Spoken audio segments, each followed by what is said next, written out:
None will stand before my perfection. My superiority is eternal.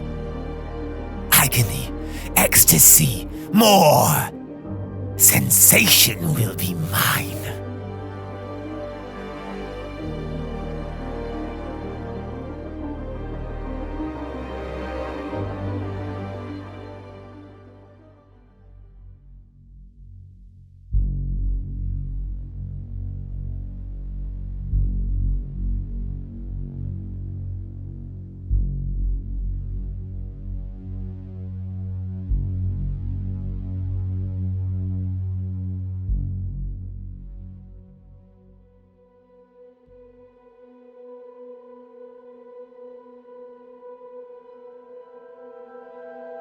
Perfection is a process. It is the fruit of the highest branch. That is why we are here, my sons. This world is the beginning of our climb. The fruit sits above us, just out of reach. We will climb until we have it in our grasp. But climb we must, lest our imperfections damn us to mere adequacy. A scarred, haunted visage reflects the twisted, sadistic heart within Lucius, the soul thief, Fulgrim's champion, the scion of Chemos and champion of Slaanesh. A name spoken with equal parts dread and pleasure. A monster who even death cannot hold over. A man who embodied the darkness that lay in the heart of the Third Legion. A darkness countered by the other side of that coin. Saul Tarvitz, a tragic legend whose legacy is the last vestiges of nobility his legion gave to the galaxy. But who are Lucius and Saul? How did men who are as close as brothers embody the sensations of betrayal and tragedy the Horus Heresy unleashed? A story that leaves one heinous, disgusting monster in its wake, an eternal nightmare for mankind. Their story begins at the end of the 30th millennium. Deep in the Aquitine sector of the galaxy, two children were born to a world dominated by near-perpetual twilight. Chemos. The world that Lucius and Saul were born to was almost unrecognizable to eyes that had seen it decades before. It was a story told to these young boys, and to almost every child born on this grey world. Decades ago, like an angel descending from the very heavens, a mysterious child crashed into the surface of Chemos. Beautiful, purple eyes looked around, only to find a picture of misery. Chemos, for millennia, had been a mining colony, populated during humanity's golden era over 5,000 years ago. But with utopia in humanity's grasp, it was ripped away. Old night, the age of strife had arrived, and with the collapse of the spanning federation of mankind, millions of worlds like Chemos were cut off, unable to travel, communicate, or trade because of war and ravaging warp storms. The once prosperous world of Chemos began to regress, each generation suffering as resources, knowledge, and power bled out. After millennia, the ruins of a great age was all that remained. The technology, the supplies, and the people were lesser. Great fortress factories housed the last bastions of humanity, and under their weak sun and grey skies, all of Chemos struggled on a daily basis to feed its people. Everyone had to work, day and night, in the damp, cold, pollutant-clogged mines, just to keep the vapor mines and food synthesizers running. It was a hard, brutal existence that forged the surviving people of Chemos. Hard places often breed hardened people, and on a world where missing a single, disgusting grey nutrient slop meal was life or death, it changed them. Greed, selfishness and ruthlessness was necessary to survive. Dueling and scheming were rife within this heavy oligarchic society. Each person was out to protect what little they had, be it with cutting words or blade. The millions of people dotted around the fortress factories for generations knew nothing else. To reach even beyond the age of 30 was considered special in this uncaring place. Most died, having experienced only grueling, back-breaking, finger-blistering work.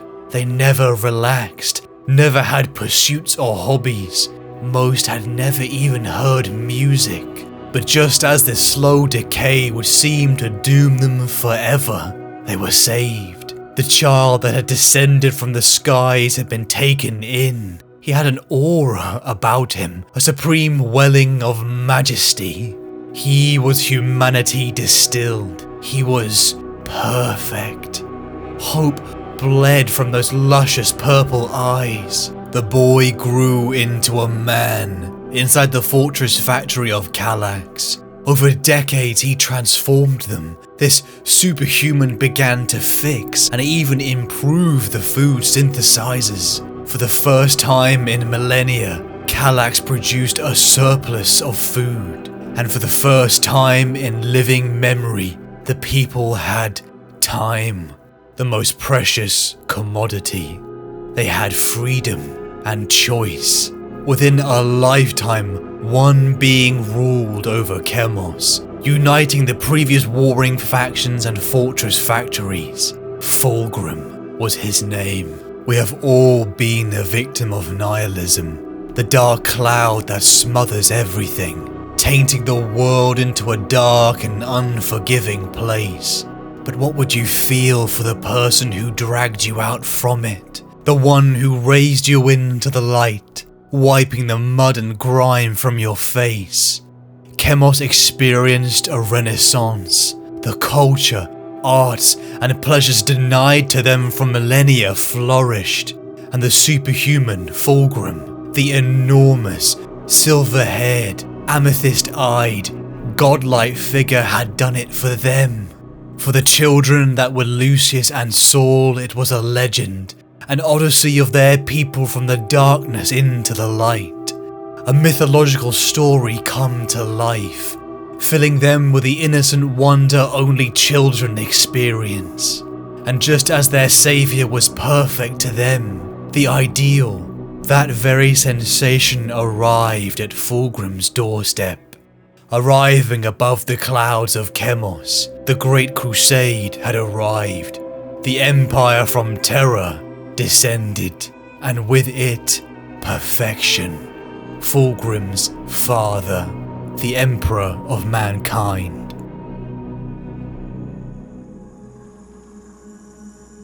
Perfection is not a state of being, it is a state of striving. The journey is all that has meaning, not the goal.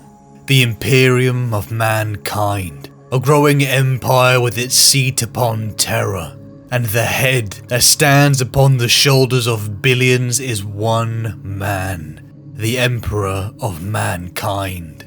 He was perfect. His knowledge was infinite, his prowess was unmatched, and his power was unwavering. His vision for humanity was a mark of greatness. There he stood, in beautiful, ornate, golden armor, the peak of humanity. The Emperor of mankind had come to Fulgrim, his son, his Primarch, bringing a grand destiny, the Great Crusade, the reunification of mankind across the stars. He brought enlightenment, the imperial truth, and he had brought Fulgrim his sons, the Legiones Astartes, warriors grafted with his own genetic material, men elevated into superhumans. As the great savior left to Terra, Chemos began to transform further, a bountiful growth festered by new imperial resources and Fulgrim's personal direction. even so far away in the stars. The young Lucius and Saul grew up upon a grey but flourishing world. The scars of the past only remembered by the old, but the mindset was not forgotten. Where once duels and conflicts echoed in the smog-filled mines, they were now centre stage in grand amphitheatres. Pleasure, culture, and creations once denied to the people flooded the streets, bringing colour to a world illuminated by perpetual twilight. The planet of Chemos had been united, not conquered, a feat only capable with a Primarch level skill in diplomacy. The consequences of this bloodless path left an aristocracy, families elevated from the rulership of fortress factories into the governors of cities, all in the service to their imperium. It is perhaps during this time of change when the boy that would become the man, Saul Tarvitz, was taken, only enjoying the beginning of the fruit bearing upon his homeworld, but elevated towards a different, grand destiny in the stars, a fate that would soon come knocking for the boy known as Lucius. Perhaps born into a life not of wealth or poverty, Lucius would find himself joining the upper ranks of Chemosian society, like all those who had the fortune of being born after the arrival of the great saviour Fulgrim, and the Primarch's reunion with the Emperor. One singular word left the demigod's lips, a word that would change Chemos forever. Perfection. Perfection is a process. It is the fruit of the highest branch. It sits above us, just out of reach. You must climb until you have it in your grasp, lest our imperfections damn you to mere adequacy. Ambition had been a bubbling fire for millennia, but in this new society it roared. Both Lucius and Saul were taught to climb, chase the fruit. But the young Lucius left his contemporaries in the dust. He climbed high. His talents, his skills, his athleticism was beyond his peers. The handsome young man was a beacon that drew greedy moths to his flame. Aristocratic sponsors came rolling in. He was a tool, a rising star whose coattails could be ridden. Your home, your family and your friends, the company you keep often reflects who you are. And to the young, impressionable Lucius, he was surrounded by greedy, ruthless, selfish people, descendants of a ruling caste that had oppressed millions for millennia. As he grew, he found himself drawn to one art form, a path to a fruit that could make him perfect: the sword. His talent was supernatural, and again he quickly began to master this new pursuit. But there was something cruel within this naive boy. Each victory, each step taken in the climb towards the fruit, he looked back in disgust, because those who he surpassed were beneath him. Scars and wounds were the lucky consequences for the power-drunk Lucius. The worst was death. Some rumours even stated that he had murdered some of the dregs of society, claiming he had been attacked first. When he took part in the annual swordsmanship contest on Chemos, Lucius garnered the attention of a hulking stranger in the shadows. He duelled against a famed champion twice his age, slowly breaking him down, enjoying his superiority on display, humiliating his enemy.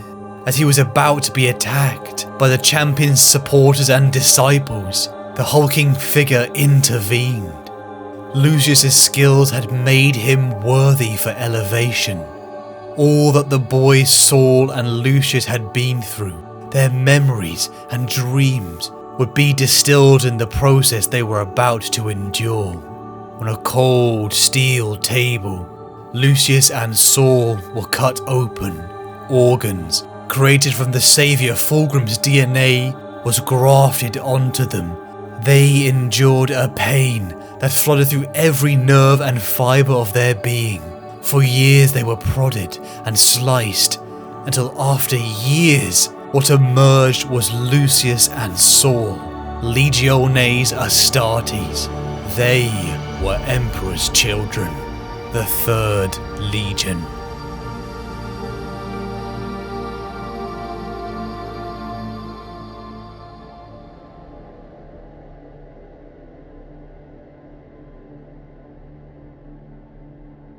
Pike sat up, alert now. You're certain? Fulgrim nodded.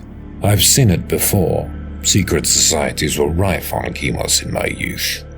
Periods of unrest often see the formation of ad hoc brotherhoods, looking for some sense of control amidst the confusion, or to take advantage of it. And it's not Bucephalus. She had thought as much earlier, before Corinth had convinced Fulgrim otherwise. Bucephalus wasn't the type to overthrow a government. Not with force of arms at any rate. No, Fulgrim said. He stared at the map, as if trying to isolate the situation from its component parts. Pike wondered at the expression on his face, simultaneously frustrated and excited. He was enjoying it, like a child who'd learned a new game. A shiver ran through her, a child's enthusiasm, slaves to a cogitator-like mind, ruthless, efficient, perfect in its clarity of purpose. Fulgrim attacked the problem from every angle, until a weak point revealed itself. Then his attentions focused with deadly precision, like a duelist exploiting a flaw in his opponent's guard. Representatives of the patricians have visited me over the past few days, looking for some advantage. Pike said. She poured herself a glass of wine, and then one for Fulgrim. Mostly trying to secure themselves an advantageous position in the new order. They appear to think that Pandion is living on borrowed time. he might well be. Fulgrim admitted. Some of them even threatened me. She smiled at the look on his face. Obliquely, of course. Nothing so forward as a sniper's bullet. They're used to getting their way in these matters. They have little understanding of the wider implications of our presence. Or they might simply be that arrogant. Or both. She nodded in agreement. They'll need to be dealt with. Harshly is my preference. He looked at her, eyebrow raised. She shrugged. They insulted me. I can have my people kill them if you'd prefer. Fulgrim laughed. It may come to that, though I'd like to leave some of them alive. Functioning aristocracy is necessary, at least at the outset. A careful dance, then, She said. I am a fine dancer, acclaimed for my grace and agility. He preened slightly, and she couldn't help but laugh. I never had the knack for it myself. Perhaps you can teach me. I would be delighted. Fulgrim glanced at the map again. I'll send Kasparos and Grython to inspect the Agra Circle, I think. The landowners there require a gentler touch than those in the mountains. I had another request. Pike said. Fulgrim glanced at her. Pike paused, considering her next words carefully. I ask that you consider being more careful in the future. Careful? No more running after snipers. No more baiting assassins. I will not hide, Lady Golconda. I am not asking you to. But twice now, you've acted on instinct, pursuing your attackers rather than waiting for support. You're aggressive and impulsive when provoked. That isn't valuable intelligence for a certain sort of person. Fulgrim's expression didn't change, but Pike could feel the sudden tension radiating from him. She forced herself to remain calm. She had endured the anger of one of the Emperor's sons before, and she could do so again. And what sort of person is that? The words came out like a warning rumble of some great cat, somewhere between a purr of invitation and a growl of reproach. Have our enemies revealed themselves to you, primary iterator? He sat back, fingers interlaced. Are there schemes suddenly laid bare before your keen insight? His tone was mild, but the words were cutting, almost petulant. She took a steadying breath, knowing that to say the wrong thing now was to lose him entirely. That is not what I meant, and you know it, Lord Fulgrim, she said, her voice even. This latest attempt may very well have been a feint, to better gauge your capabilities. Or it may have merely been the act of desperate men. The explosion wasn't necessarily meant for me. It would have covered their escape and eradicated any evidence they might have left behind. He sighed and leaned back. But he hesitated. For a moment, his two handsome features cracked, and Pike glimpsed what lay beneath. Then he was smiling again, his mask artfully rearranged. But, he continued, you may very well be right, my lady. Forgive me. She nodded slowly. The Primarchs were not human, she reminded herself. They were both more and less than that. But like humans, they had their foibles. Fulgrim was arrogant, but it was an assumed arrogance. It was a mask he wore, a part he played. Soon enough, it might become the real thing.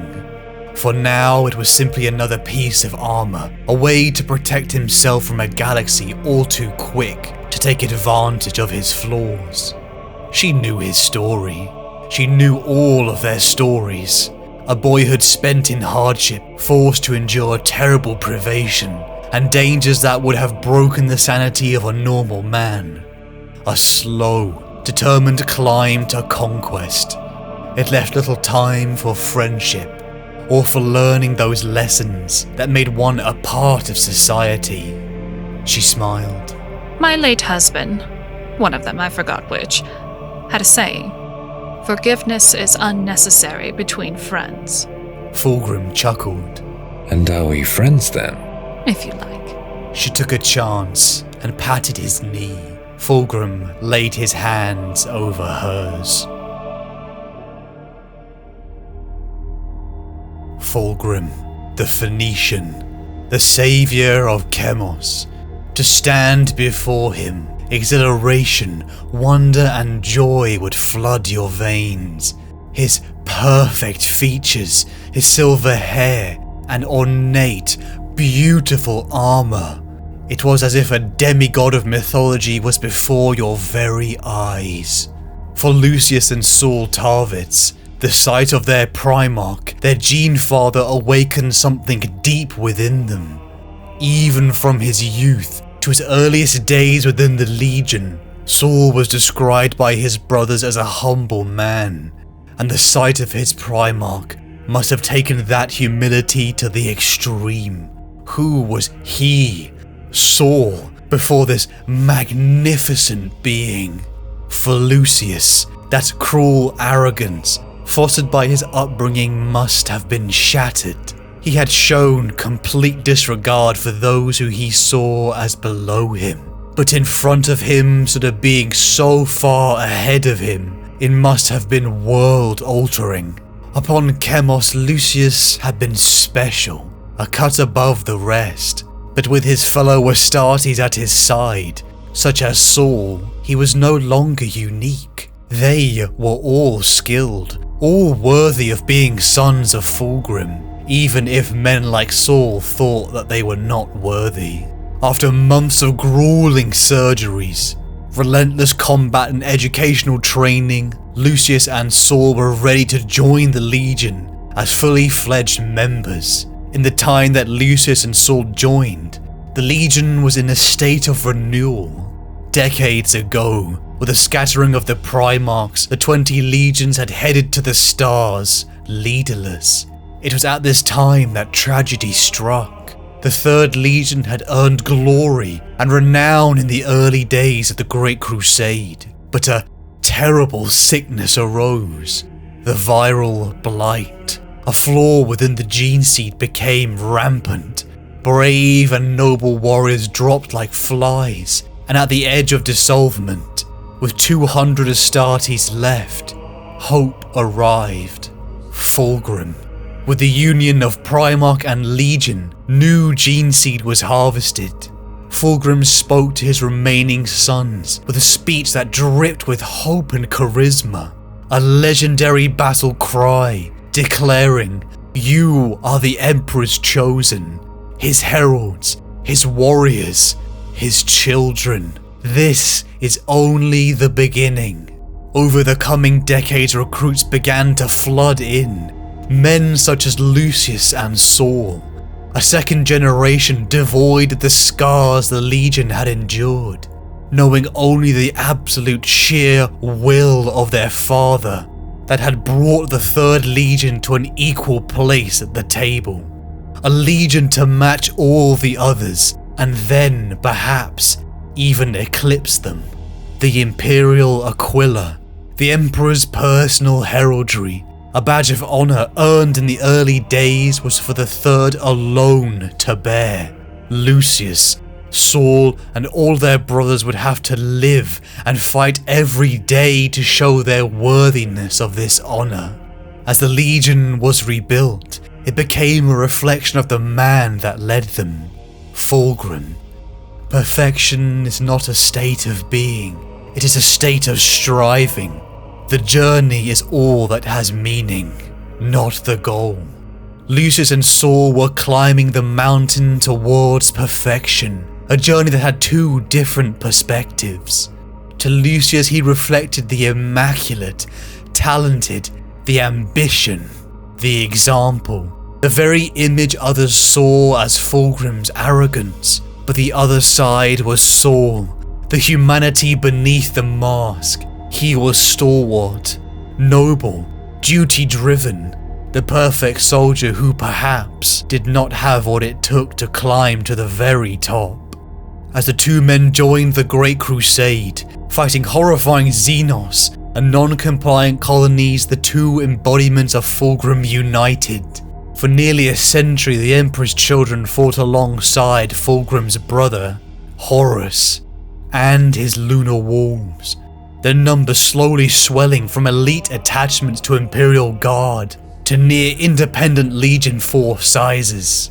It was in this consolidation that Lucius and Saul would begin to forge a bond that only soldiers know. For men so polar opposite, their differences harmonized. They were unstoppable together, each a positive influence on the other. Lucius's skill drove Saul to work harder, to strive more towards their Primarch's road to perfection. And the humility of Saul reined in Lucius's worst tendencies. To Lucius, Saul was perhaps his only friend. His inherent selfishness pushed others away, even his fellow legionaries. His absolute focus on his journey, his grueling levels of training, and effort towards a greater, stronger, more perfect Lucius. Others were not important in that journey, except for his equal, Saul, the brother alongside him. But for Saul, friendship and brotherhood came easily. Discipline, not ambition, drove him, a trait that others flocked to. Even in the Pre-Exor campaign, Nathaniel Garo of the Death Guard forged a bond with Saul, so deep he called an Astarte of another Legion brother.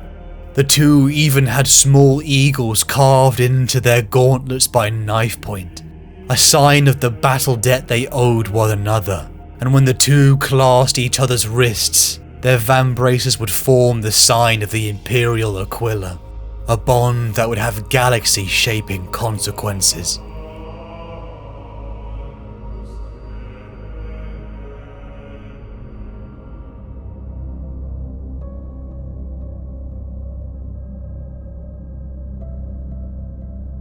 Enlightenment is not found outside of you. Real truth is inside of you, and always has been. To find it, you must cut away everything lower and deeper until you reach the bottom. Once there is nothing left, all that remains is the truth. That is what is happening to you. Eternal. You are on the cusp of discovering the real truth. Repeat what you said about the trees. Eidolon prompted. The winged forms use them to secure prey for feeding, Lord. Tarvitz said. I understand that. Eidolon snapped. I've lost men to the winged things, and I've seen the thorn trees. But you say there were other bodies. The corpses of blood angels, Lord. Tarvitz nodded. We've not seen them. Antaeus remarked. It might explain what happened to them. Eidolon replied. Antaeus was one of Eidolon's chosen circle, and enjoyed a far more cordial relationship with his lord than Tarvitz did. Have you proof? Antaeus asked Tarvitz. I destroyed the trees, as you know, sir. Tarvitz said. So you don't have proof? My word is proof, said Tarvitz. And good enough for me. Antaeus nodded courteously. I meant no offense, brother. and I took none, sir. You used all your charges? Eidolon asked. Yes, Lord. A waste.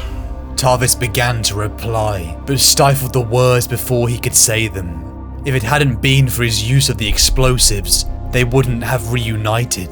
If it hadn't been for his use of explosives, the ragged corpses of the fine Emperor's children would have hung from the stone gibbets, in ignominious disarray. I told him so, Lord. Lucius remarked. Told him what? That using all of our charges was a waste. What's that in your hand, Captain? Eidolon asked. Lucius held up the limb blade. You taint us. Antaeus said. Shame on you, using an enemy's claw like a sword. Throw it away, Captain. Eidolon said. I'm surprised at you. Yes, Lord.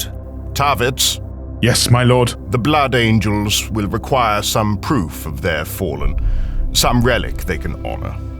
You say shreds of armor hung from those trees. Go and retrieve some. Lucius can help you. My lord, should we not secure this? I gave you an order, Captain. Execute it, please. Or does the honor of our brethren Legion mean nothing to you? I only thought to. Did I ask for your counsel? Are you a Lord Commander and privy to the higher links of command? No, Lord. Then get to it, Captain. You too, Lucius. You men, assist them. The local shield storm had blown out. The sky over the wide clearing was surprisingly clear and pale, as if night was finally falling. Tarvitz had no idea of Murder's diurnal cycle. Since they had made planetfall, night and day periods must have surely passed. But in the stalk forests, lit by the storm's flare, such changes had been imperceptible. Now it seemed cooler, stiller. The sky was a washed-out beige, with filaments of darkness threaded through it. There was no wind, and the flicker of sheet lightning came from many kilometers away.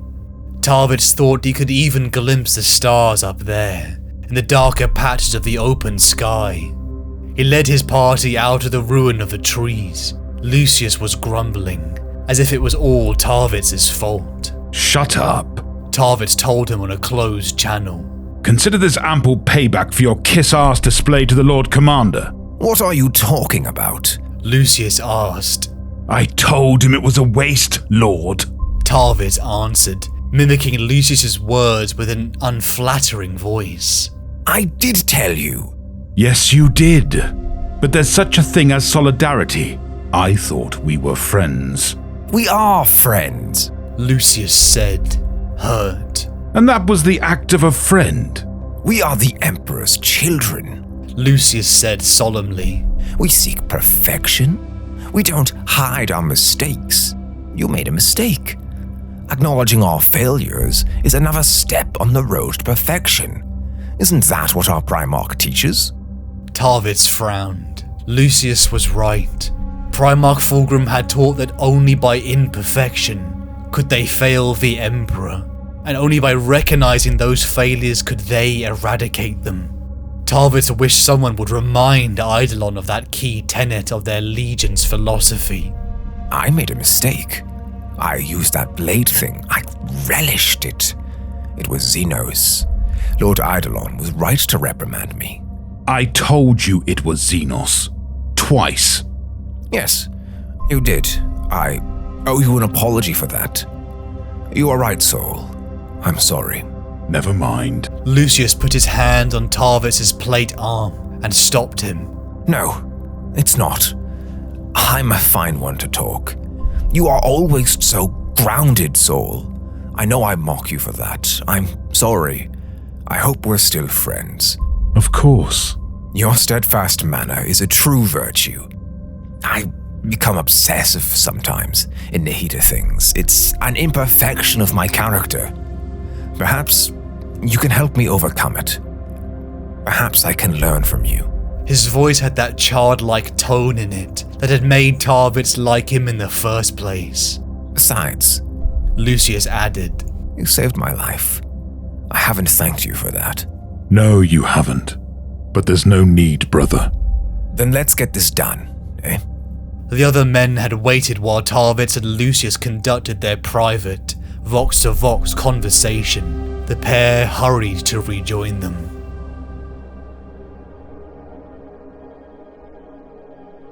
Over a century of grueling warfare, countless worlds, environments and habitats you couldn't even begin to describe, fighting horrifying, strange Xenos, all the way to primitive and advanced human societies. Lucius and Saul fought side by side, each putting their own life at risk in the defense of the other. With each campaign, their experience grew, till after decades, they both achieved the rank of captain, accepting the responsibility, especially as a representative as a chosen of Fulgrim. As the decades passed, the Great Crusade began to envelop more and more of the galaxy. World upon world was brought into compliance, and the authority of terror reigned over trillions. As Fulgrim, Lucius and Saul pushed even further and further, the Legion began to evolve.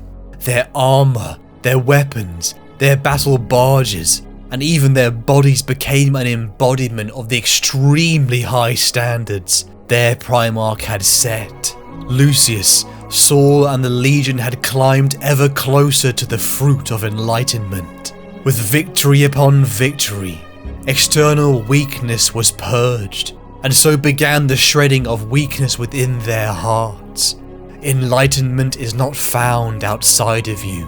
Real truth is inside of you, and always has been. To find it, you must cut away everything, lower and deeper until you reach the bottom. Once there is nothing left, all that remains is the truth. That is what is happening to you, Eternal. A legion of thousands of warriors, gunning towards the height of paragons, but the interpretation of that had begun to create a divide. In the latter part of the Great Crusade, Lucius and Saul found themselves upon the vile planet coined Murder. Responding to a distress call sent by the Blood Angels, a task force under the direction of Lord Commander Eidolon made planetfall. A decision that was made in spite of all the warnings and lack of intelligence. But glory awaited, and the great Eidolon wouldn't let others claim it. The assault was a disaster. Lucius and Saul found themselves assailed by disgusting, arachnid Xenos with claws sharp enough to slice through ceramite armor. They hated these foul beasts. Their aesthetics were an affront to the Emperor's perfection. Their bestial attacks, their smell, the way they pinned fallen brother bodies to thorned trees like shrikes. The brothers fought back to back, Saul coordinating their surviving brothers, but Lucius was an island of his own, losing himself in the absolute focus of blood-roaring combat, taking down 2 for every one of his brothers. Lucius even picked up a severed alien claw to wield alongside his sword. He seemed comfortable holding an alien's blade. And besides, the disgust from his battle brothers didn't matter, as if the opinions of lessers would factor into his worldview. Just as they were about to be overrun, with Lucius ensnared and Saul shielding his friend, reinforcements arrived. An ally who the Legion had once been bound to, their brother Legion, the Lunar Wolves. Reuniting with Eidolon, Saul and Lucius were chewed out. Even though they had followed the reckless path set for them, the chastisement from Eidolon was an arrogant spiel, with all the markings of an out-of-control ego. To Saul, a man content to just serve, who retained his humility even under Fulgrim's philosophy, he despised this arrogance. We all know the frustration and hate we feel when enduring hypocrisy. But to Lucius, Eidolon was simply a reflection of a man further up the path towards perfection. His power and position made him right, and the path Fulgrim had set out for them also meant they had to acknowledge their mistakes, even the mistakes of friends. Lucius spoke out against Saul, an act that rightfully felt like a stab in the back, a small betrayal of the near centuries-long friendship. But to Lucius, how could admitting their mistakes be betrayal? His loyalty was to the path of perfection, something Saul had placed below his bonds to his brothers. But just as quickly as the conflict arose, Lucius apologized. Lucius was selfish, gifted, and obsessive, but he was not above admitting his faults too. Again, Saul had brought him back, their bond the balancing of each other's worst tendencies. Even to their Lunar Wolf reinforcements, they could see a stark change to some of the Legion they had fought side by side decades ago. Just as how the Iterator Pike had seen within Fulgrim the mask of arrogance, that one day it may become the real thing. Fulgrim's sons reflected that too. Men like Eidolon, and in time, Lucius, had become the mask. Unlike Saul, who knew it for the masquerade it was. With their evacuation from murder, the honest, humble Astarte Saul's presence had been the counterbalance to Eidolon. The bonds between legions was reaffirmed, with men such as Tarek Torgadon and Garvil Loken finding common ground with this disciplined noble marine. The captains bonded in the fighting cages, Saul even bringing Lucius with him, despite his arrogance making him an isolated figure. Upon their departure, the overconfident Lucius challenged Loken to a duel, expecting to overwhelm him with his superior blade work, but he left with a bloodied nose from a dishonorable, unarmed strike, a grudge that would fester in the years to come.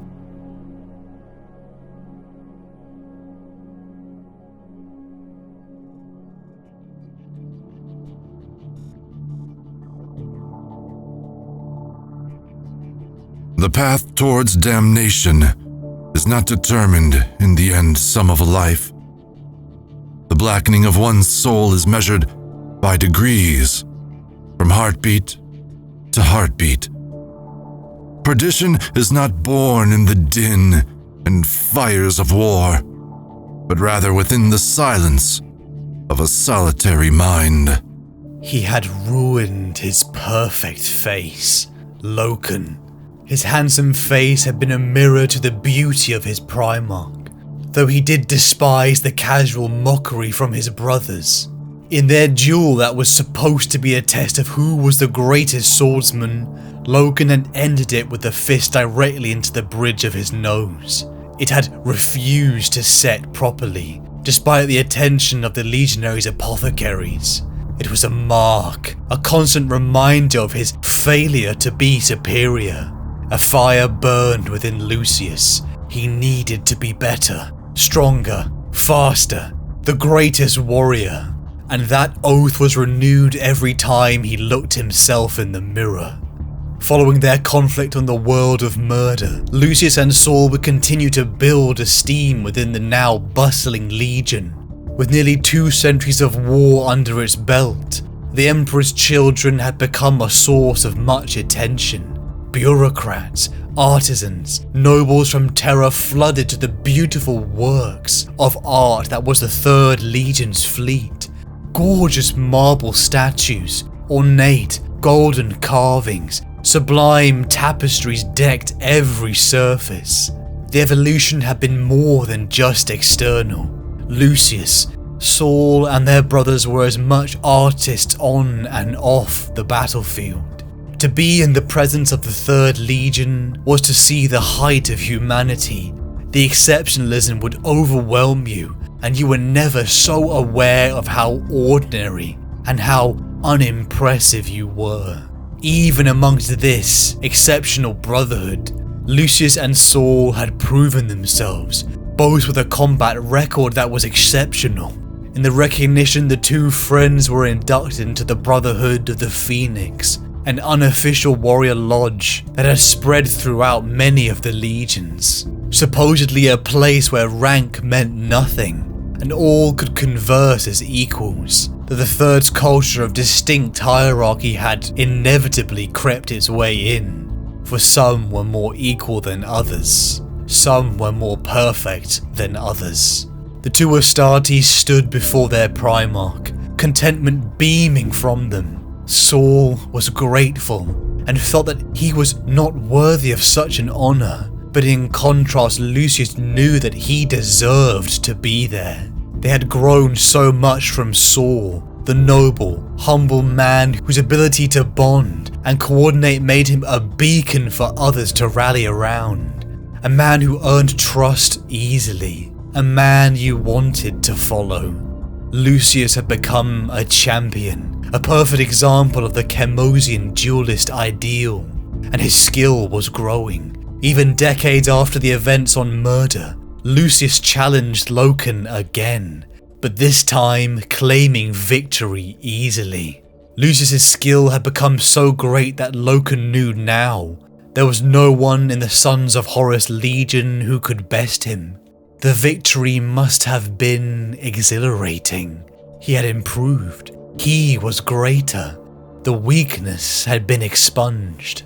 After 2 centuries into the Great Crusade, the Emperor's children had built a reputation. The once mask of arrogance worn by Fulgrim was becoming all too real. Being treated as if being above humanity, many had begun to believe it. But this character defect would blur into something worse as the Legion's fleets darkened the skies of the world Laeron. The path towards damnation is not determined in the end sum of life. The blackening of one's soul is measured by degrees, from heartbeat to heartbeat. Perdition is not born in the din and fires of war, but rather within the silence of a solitary mind. Descending down to the surface of Laeron, the 3rd Legion's host found this intensely strange planet, crawling with chitinous, multi-limbed Xenos, among towering, shimmering coral-like structures. The layer slithered through, and the melee became a bloody trudge, with every inch of ground a mix of superhuman and alien blood. Examinations of the layer's form, under the watch of the chief apothecary Fabius Bile, revealed their secrets. The layer had been altered, their genetics had been moulded, each different caste uniquely adapted to their unique environments. Armoured scales, fins, membraned wings. They had taken the base and then improved. They had been made more perfect.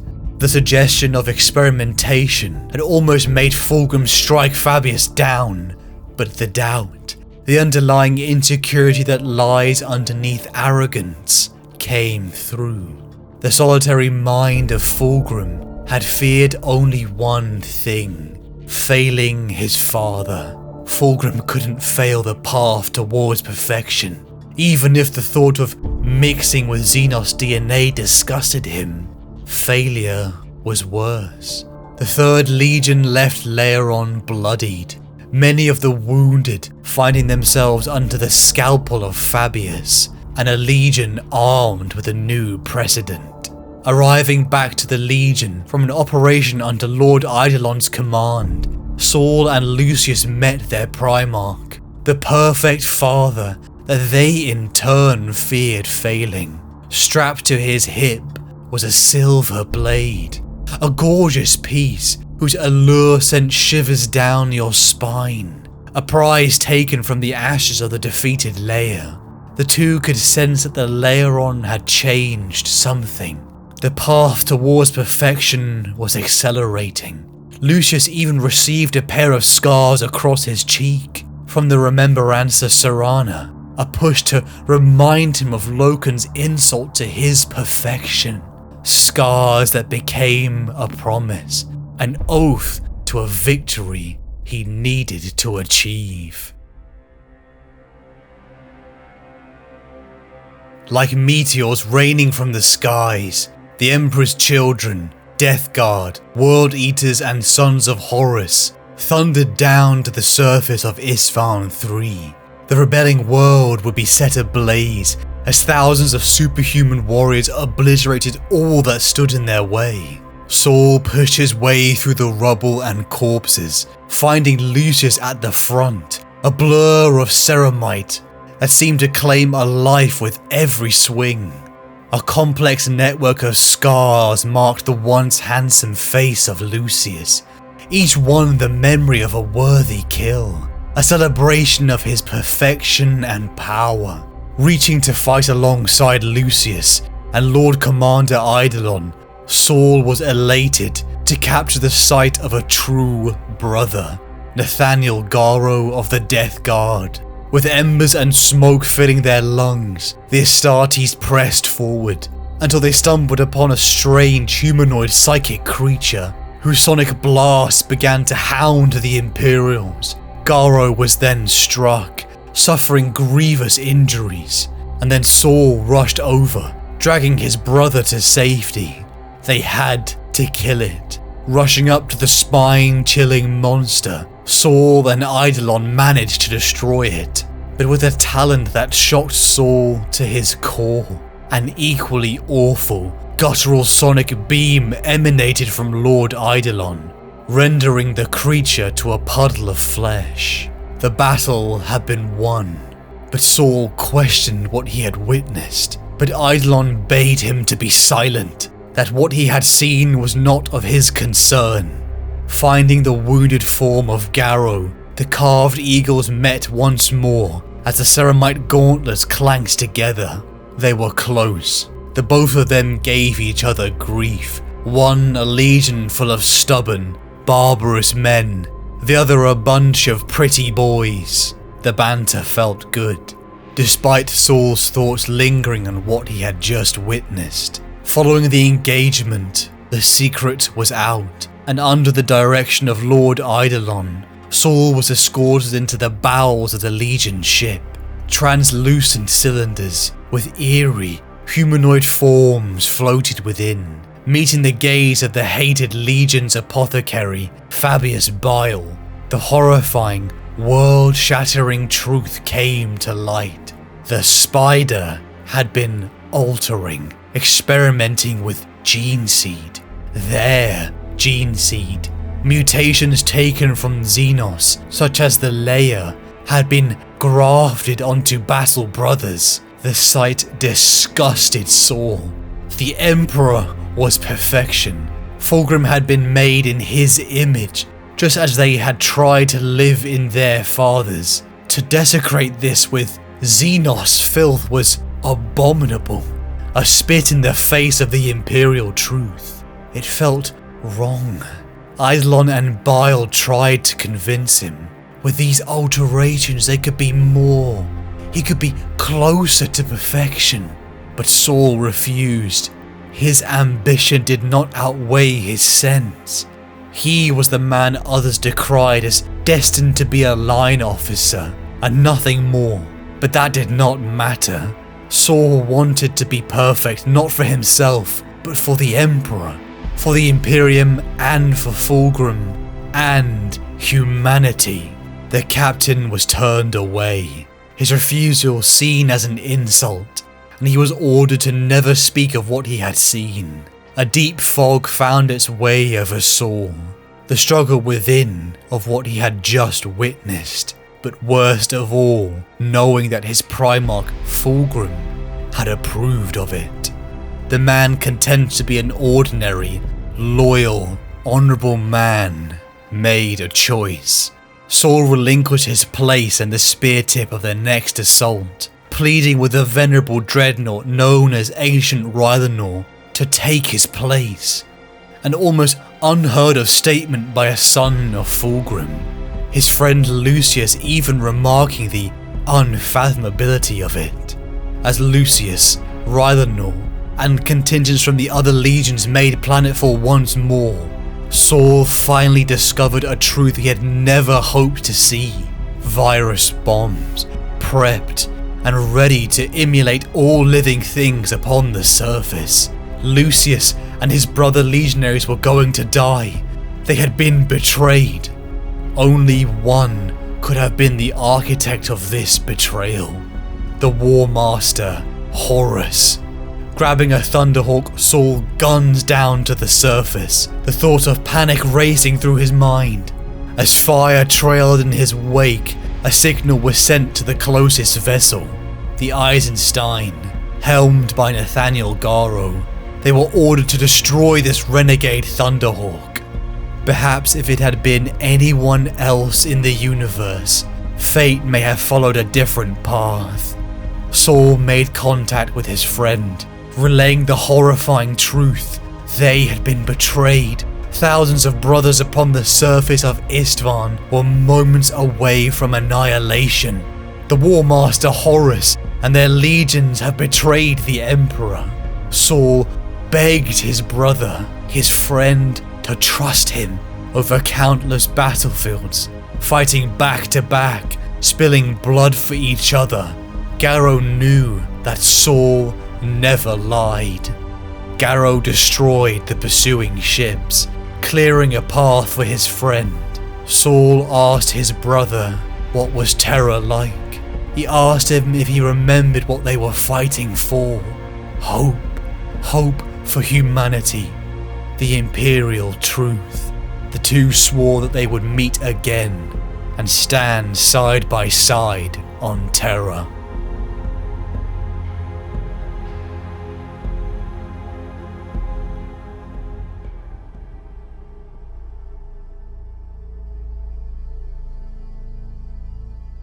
Choral City, the last bastion for the Istvanians, who had dared defy the might of Astartes. Lucius led the spear tip, flanked by his fellow Astartes and Rylanor, Ancient of Rites.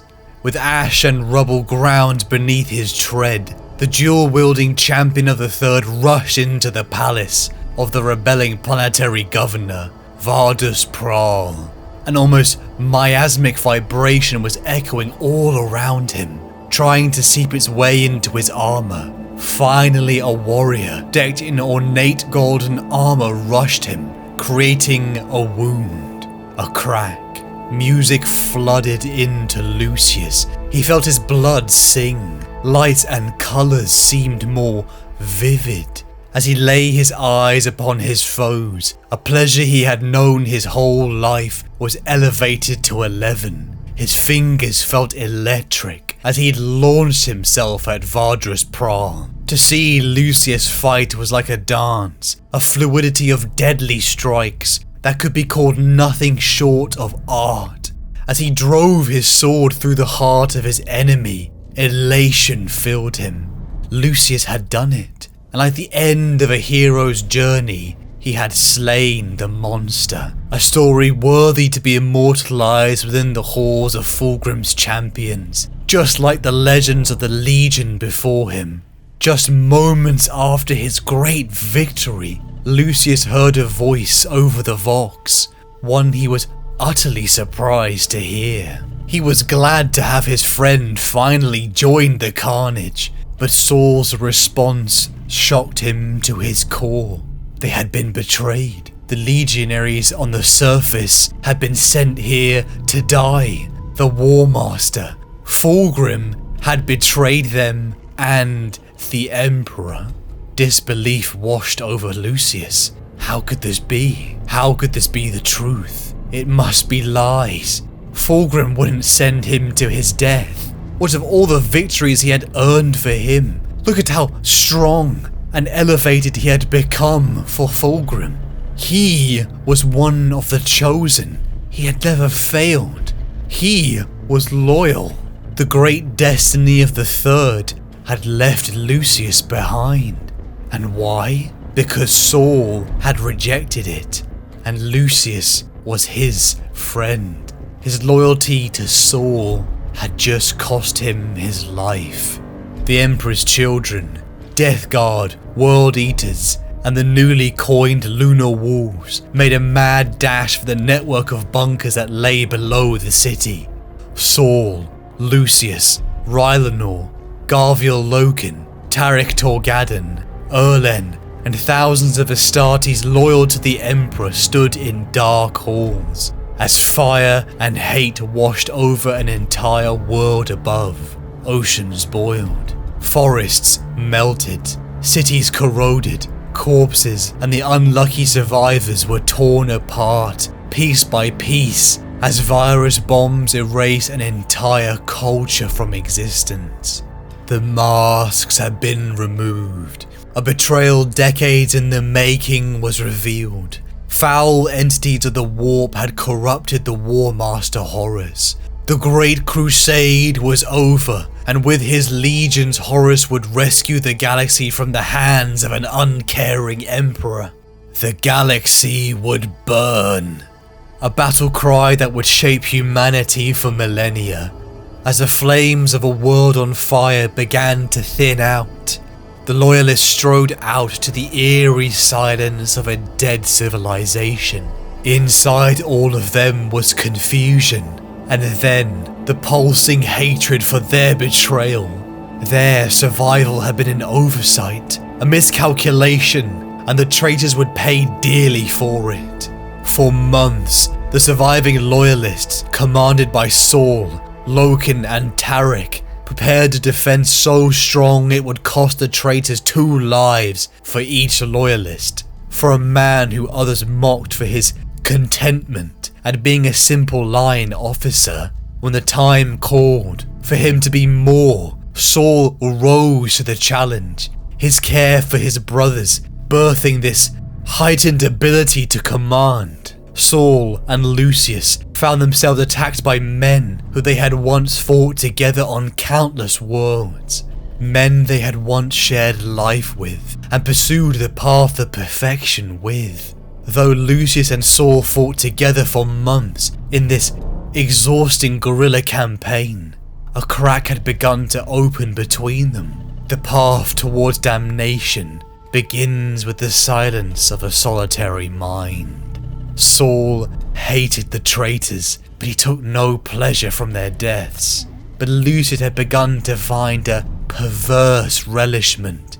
His previous battle brothers were a worthy test, more scars that left a flowing of power and righteousness from each kill. Over months, the feelings of friendship Lucius had felt for a near century had begun to turn to ash in his mouth. Here was Saul, the brother who he had always seen as his equal, barking orders to him. They were the same rank, but he had the audacity to act as his superior, and the others followed Saul. But yet he had greater skill. He should have been further along the path towards perfection. For the first time in his life, Lucius saw that Saul, his unambitious friend, who had natural talent, finally having ambition. Lucius had had to train ruthlessly, constantly test himself for decades, just to be Saul's equal. But what if Saul finally had ambition? That would mean he would surpass him. Like a poison, the anger grew and grew for weeks. Each sign of friendship, each display of protection became an insult. After another engagement against their previous commander Eidolon, the jealousy, the hatred, the insecurity became too much. Lucius respected Eidolon because he acted just as a Chemosian was expected to. A man the product of a selfish society who prioritized power and facade over loyalty. Lucius made his choice, and in the dead of night, he made Eidolon an offer. He offered Tarvitz.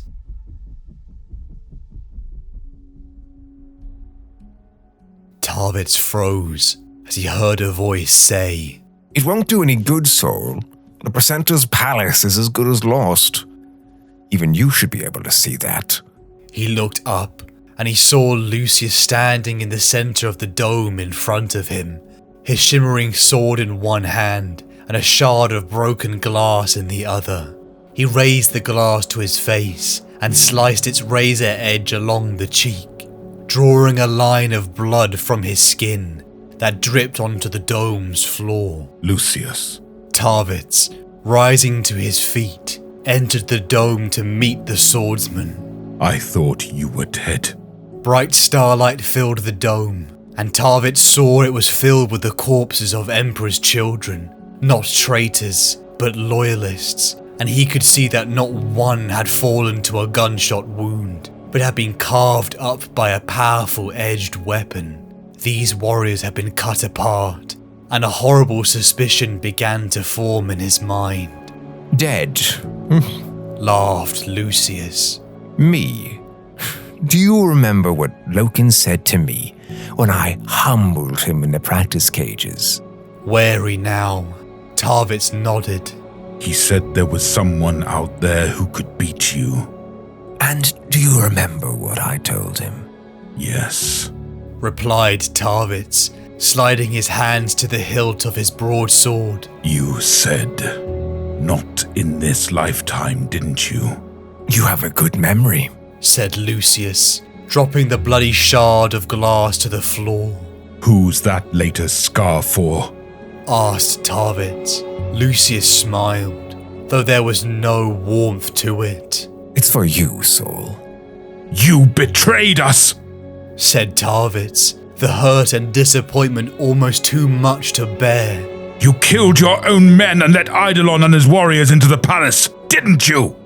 "I did," said Lucius, swinging his sword in loops around his body. As he loosened his muscles in preparation for the fight Tarvitz knew must come next. "And I'd do it again in a heartbeat." Tarvitz circled the edge of the dome, his steps in time with those of the swordsman. He had no illusions as to the outcome of this fight.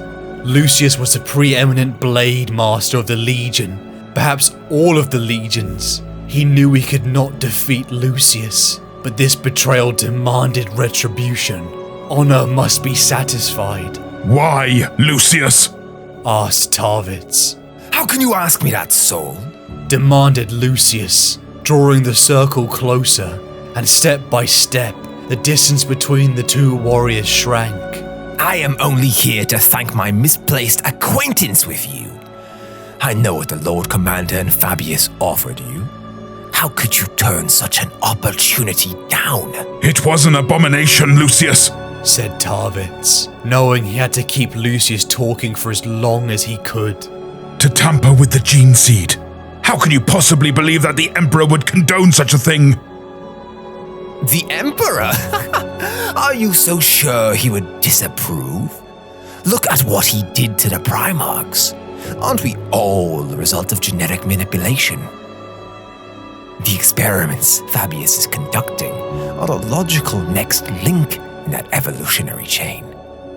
We are a superior race, and we must establish that superiority over any lesser beings that stand in our way."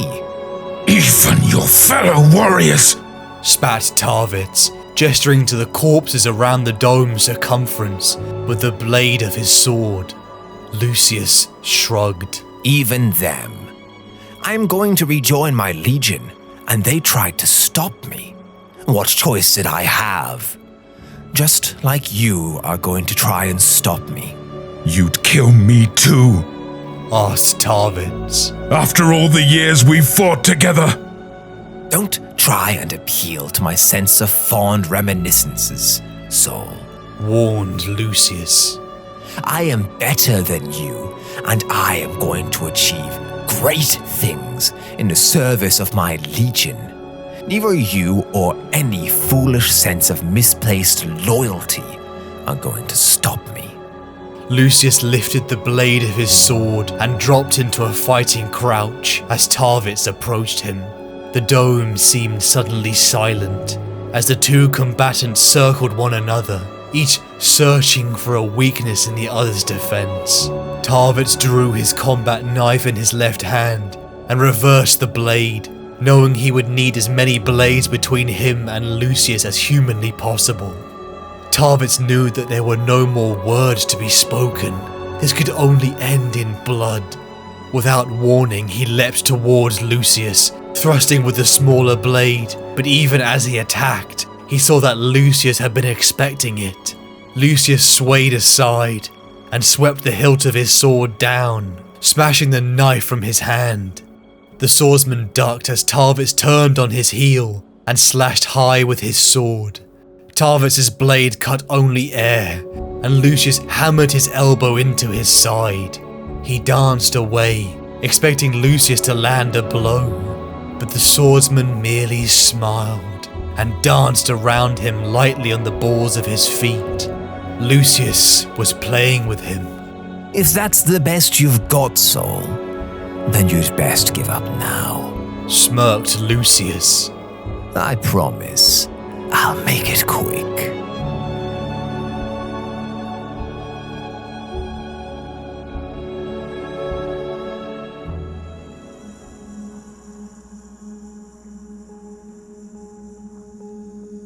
Going from the pursuit of perfection in all things to ultimate depravity isn't a journey anybody makes in one step. It's a series of small ones, each one justifiable in its own isolated way. But after you've taken 100 of those small steps, you're a long way from who you were at the start. He betrayed him, his oldest friend in the galaxy, the man who had been by his side through dozens of war zones, the man who had stood by his side in the fire and mud of battle. He had fallen. Surrounded by the corpses of their fellow legionaries, the two brothers fought, both with hate, but one with sorrow and the other rampant jealousy. Saul knew that he could not hope to win, but he wouldn't let this be the end. The duel degraded from a dance of swords to men punching each other in the mud, an unrefined display of primal rage. With the intervention of the loyalist Solathen, Lucius was forced to retreat. It would be the last time they ever saw each other. Lucius had betrayed the loyalists. His deal with Eidolon had assured his place back into the fold, back towards the path of perfection at Fulgrim's side. And if it cost Saul's life, so be it. For it is only natural for ambitious men to leave behind others as they ascend. But it did burn him, not to have the scar across his cheek satisfied with a worthy kill. Recovering from another world-altering betrayal, Saul had no time to wallow. War was at his doorstep. Lucius's betrayal had left their defensive position flanked. Traitor forces began to swarm into every gap. As the brave warriors of the Emperor fell, they threw everything they had at the enemy. Each meter of ground lost would cost both sides dearly. For the man who had never let ambition take a hold of him, Saul, like a beacon of fire, rallied the last of the Emperor's children and lunar wolves together. Each new, devastating piece of information that flooded in fell flat against an iron will that rallied in the face of hopelessness. As the thousands of superhuman warriors clashed, the last of the loyalists began to whittle away under the suffocating march of Eidolon's troops. half covered in rubble, smoke, and ash, Saul turned to the last 100 men alive. Brothers of different legions looked back at him. He knew all of their names. They were all men he was honored to die by, but most importantly, he had been honored to live besides. As a silent army of thousands stared from kilometers away, Saul and his men looked above, through the cracked citadel roof, witnessing the death from orbit approaching. Solathen asked Saul if they had hurt them, and with his last words in the universe, Saul replied, "Yes, we hurt them here. They'll remember this." Flame and death swept over the last remaining warriors of the Emperor. An action that should have ended in moments took months for the traitors, a delay they would never recover from. Saul had fought for hope. The Imperial truth was that great hope for humanity, a view that had to be murdered by the newly cleansed Emperor's children. Great men are not born great. It is something forged, and when the time came, he rose to it. Saul climbed, becoming the man others needed him to be. It was perfection. Victorious, Lucius was welcomed back into his legion. The two brothers who had embodied each side of the coin that was the Third Legion and Fulgrim. Now one side was facing down permanently, expunged. Finally, Lucius was back upon the path that Fulgrim followed, and the truth was revealed to him. The Emperor was not perfection. He was an obstacle. He had hidden the truth from them about the warp, about the gods, the primordial truth of chaos. A new prerogative had begun to spread throughout the Legion. Lucius and the others could sense this unspoken permission to explore, to take the pursuit of perfection and to ramp it up, cast down the barriers of morality, for it was only an obstacle. The Third Legion's pursuits became excessive. Their weapons and armor became more vibrant and shaped. Genetic splicing, a sight that once horrified Saul Tarvitz, was embraced. They relished in acts that were taboo, because each new sensation, each new experience opened their eyes to how laughably naive their previous image of perfection was. Where once had been a level of self-belief, bordering on the level of arrogance, Lucius stepped over the line, and it became the real thing. He was the greatest duelist in the Legion. His newfound depravity elevated him, taking a simple test of life and death to a torturous display of utter superiority. Just as how he left cuts and scars on his opponents in his youth, that sadistic streak rose again. With each pathetic enemy defeated, it felt incredible. We tell ourselves lies, such as, when I have power, I will be just. I would wield it and shape the world into a better place. Oh, the pride of mankind, to think you would not be corrupted, that you would not let the adrenaline pumping, enchanting sensation change you. The galaxy was at war. The unthinkable had happened. The favored son of the Emperor, Horus Lupercal, had turned traitor. Sides were being drawn up. And so Lucius and the Emperor's children began their preparations for the next stage. The galaxy was about to burn.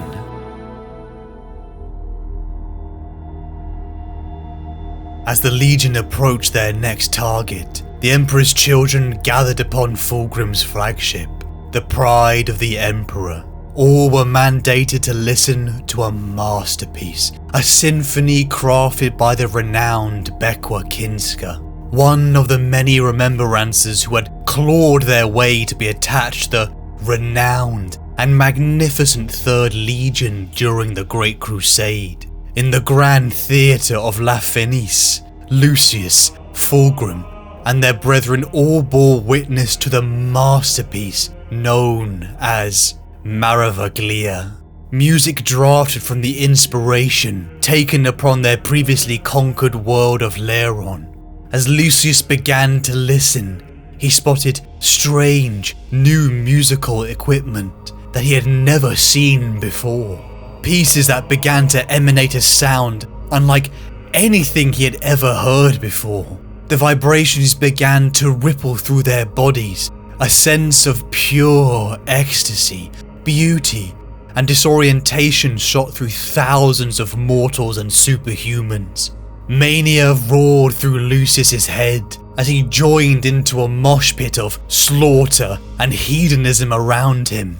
The debased music blurred the lines between the warp and real space, and for the first time in his life, Lucius saw demons, creatures of spine-tingling beauty and horror, something only a foul mind could truly appreciate.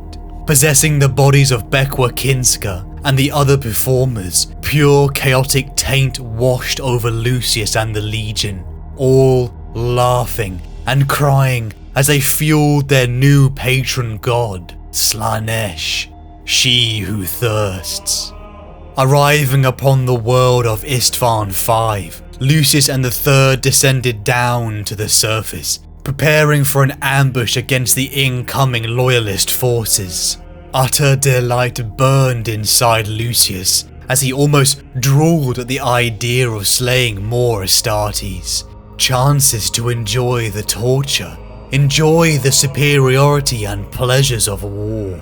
As the Iron Hands, Salamanders, and Raven Guard, accompanied by numerous Titan legions and Imperial Guard, began their march against the Emperor's children, sons of Horus, World Eaters, and Death Guard. One of the largest, bloodiest battles in human history began.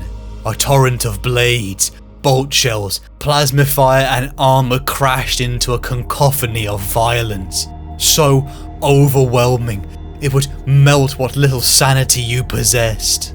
As the Emperor's children clashed head to head with the Iron Hands, a tirade of purple and black armor smashed against each other.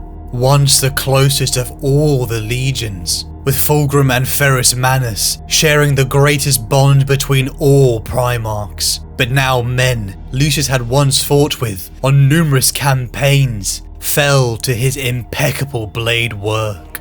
More scars, honoured with corpses. Each betrayal felt a little sweeter. The mix of recognition, sorrow, and then delight at having crushed a being now beneath him. The power was exhilarating.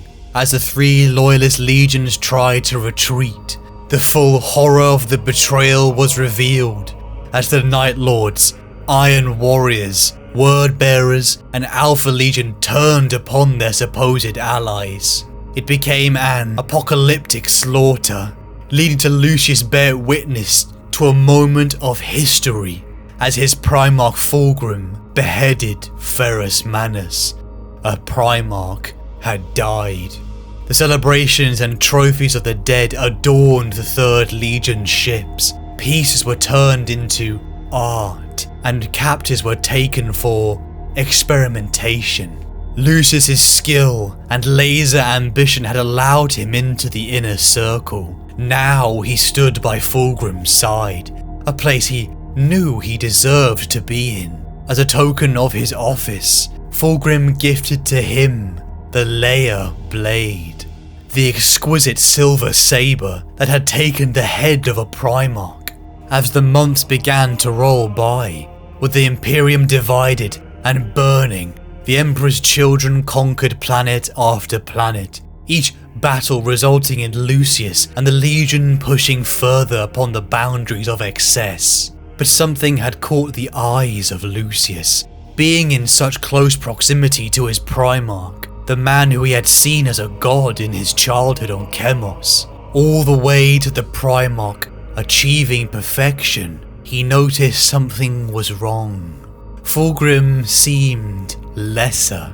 Perhaps Lucius himself had become so powerful that he had caught up. But it was different.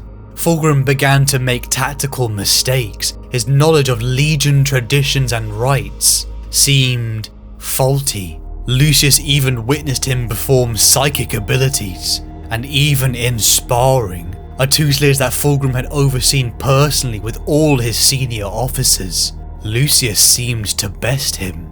A Primarch? Dark dreams and whispers haunted Lucius, leading him to the heart of the La Fenice theatre. Peering into this corrupted place, he saw a perfect portrait of his Primarch, with eyes showing horror too real for human hands to capture. Lucius was shocked. Lucius convened with the Brotherhood of the Phoenix, the Inner Circle. All despised him for his arrogance, for it was even too much for them to bear. But Lucius was not stupid, for he understood minds similar to his. He challenged their egos and stroked their vanity, tempting them into boldly capturing their Primarch, for Fulgrim was not himself. In a bloody struggle, with many casualties, the Legion's senior officers restrained the fraud and began to torture him, only for realization to strike. Fulgrim let the ruse go and broke instantly from his restraints. The true Fulgrim stood before them, and he revealed the truth. It had been a demon bound in the layer blade that had possessed him, a cretin that now resided within the painting, baiting Lucius to free it. The ruse by their Primarch had been a test and a revelation, a metamorphosis of Fulgrim fully embracing their corruption. That now their path to perfection belonged to Slaanesh, a new path for Lucius to follow.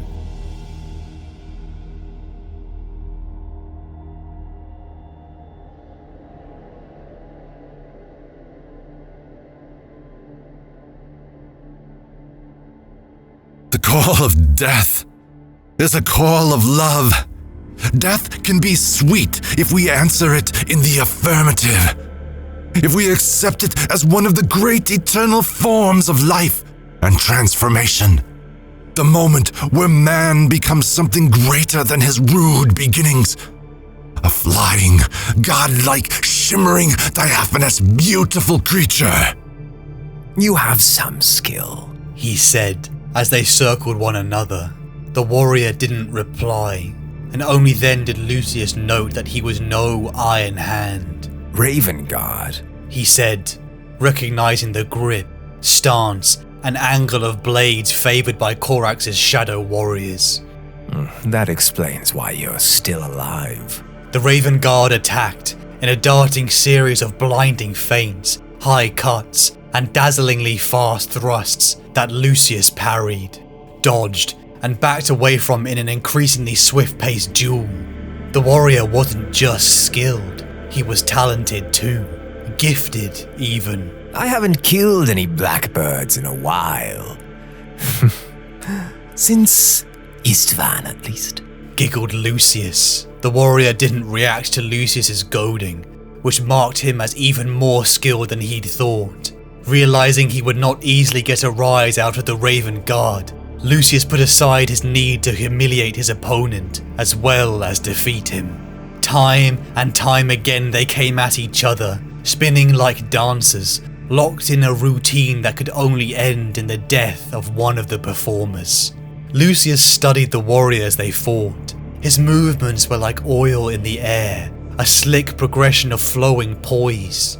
His blade work was flawless, technically perfect, but empowered by an innate understanding of the art form of the sword. With a start, Lucius realized that this warrior was almost the equal of him. A jolt of uncertainty flooded Lucius at the thought that the warrior had a chance of besting him. He laughed, giddy at having finally met a worthy foe, his every nerve surging at the idea of defeat. The Raven Guard sprang at him with his twin black swords extended before him. Lucius rolled aside and sprang to his feet in time to block a downward cut and scissored his body to avoid a disemboweling slash to the gut. His own sword lanced down to the Raven Guard's neck, but a burst of thrust carried the warrior away again. Lucius unhooked the whip he had taken from dead Chemos, letting the barbed length of it uncoil like a hungry snake. Just me and thee now, said Lucius, removing his helm and tossing it aside. He reached up and raised a well on his cheek, a scar that should have long since healed, but which had been kept raw and marked with caustic powders. You cut me before, and I will always treasure that wound. But that's all you're getting, Raven Guard. Sharokin. What? My name, said the warrior. It's Nikona Sharokin. Just so you know who it is that's killed you. Nikona Sharokin, said Lucius, rolling the name around in his mouth as though experiencing a new flavor. No, that's not the name of a man that can kill me. You don't get to decide, said Sharokin, one sword held high over his head, the other extended low. They circled one another warily, each aware of the other's skill, and knowing they were well matched. Neither paid heed to the battles raging around them, the life and death struggles being played out in the ruins of a dying race's tomb. All that mattered was the purity of the duel. All other pretenders to this fight were dead, and all that remained to be decided was which of them would walk away. Lucius attacked first, lashing his whip at Sharokin's head. The barb tip scored a line through the faceplate and left eye lens. Lucius followed up with a low cut to the thigh, redirected at the last instant for the groin.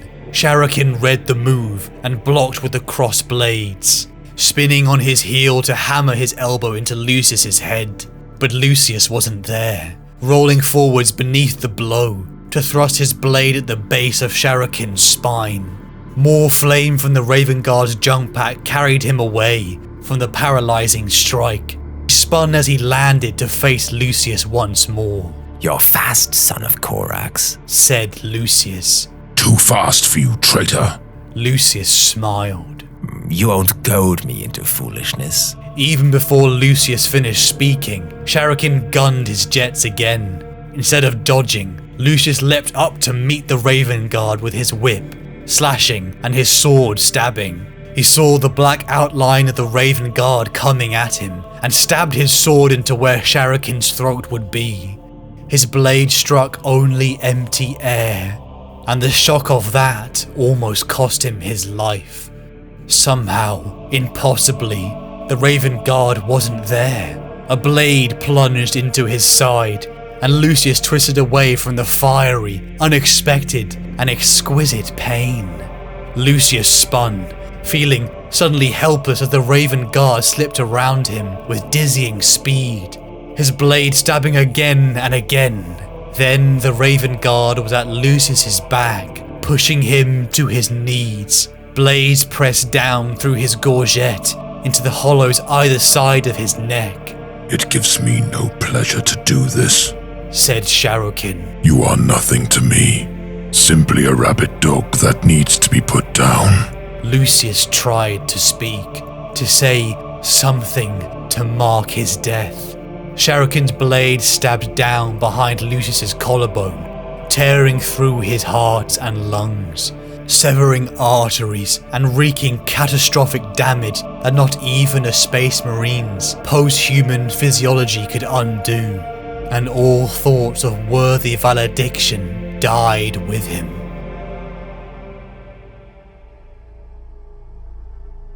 The call of death is a call of love. Death can be sweet if we answer it in the affirmative, if we accept it as one of the great eternal forms of life and transformation, the moment where man becomes something greater than his rude beginnings. A flying, godlike, shimmering, diaphanous, beautiful creature. Years of climbing down the descent of madness had become Lucius's, and the Emperor's children's climb towards their path of perfection. The traitor forces had gone from what was a deviation in character to the personification of the worst traits of humanity. Lucius, Fulgrim, and the Emperor's children had fully let the corruption flow over them. For Lucius, this only seemed to accentuate his worst tendencies. He acknowledged the gods. He knew of the great boons of Slaanesh, but he did not bow and grovel. He wholeheartedly believed he did not need to earn anything. For he was the greatest swordsman, the greatest duelist. He took what he wanted. He followed where he wanted. He indulged in what he wanted. The corruption of Slaanesh had become more psychological for him. The thrill of killing was nothing compared to the overwhelming influx of pleasure he felt, slowly picking apart his opponents. His mind had been changed. To acknowledge any mistakes was weakness, imperfect. To point out a flaw or to chastise Lucius, he felt an overwhelming sense of anger, a threat to his self-image. It was abhorrent and had to be crushed violently, a self-defense mechanism that lacked the strength to acknowledge shortcomings, to acknowledge insecurities. But to Lucius he had none, so they were all lies. Gone was the man who had apologized to his friend Saul. Gone was the man who had brothers and friendship, for he was above it all. As the Imperium burned for years, hundreds of worlds crushed under the shadow of the depraved Third Legion, Fulgrim finally directed his forces together towards a new goal.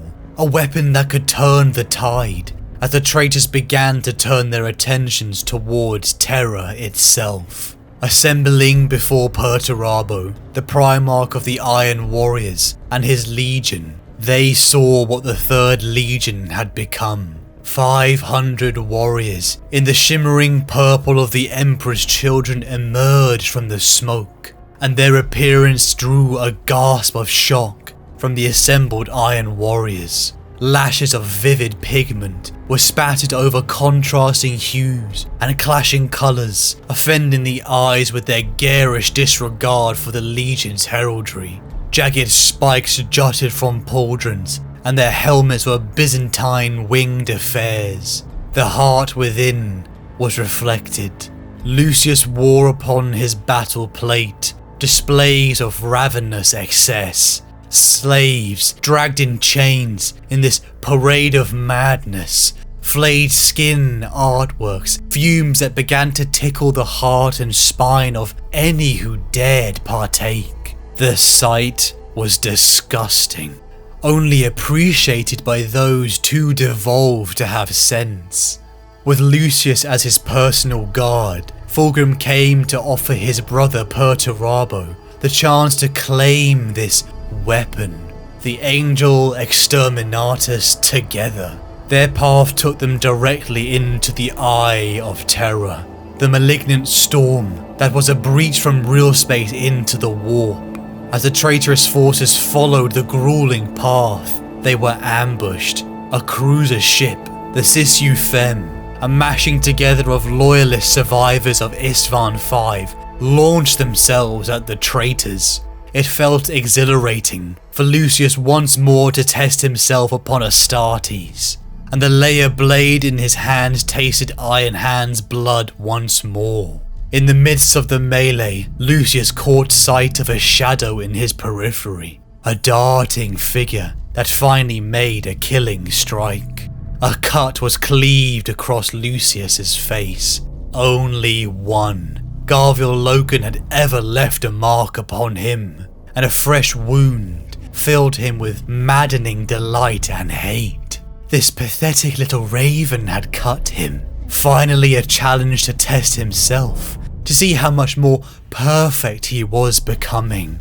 The two would clash again upon the surface of the Crone world the traitors were assaulting. each traitor force leaving ancient Eldari automaton corpses in the wake of their march. Again the shadow came for him. The surviving loyalist ambushed them.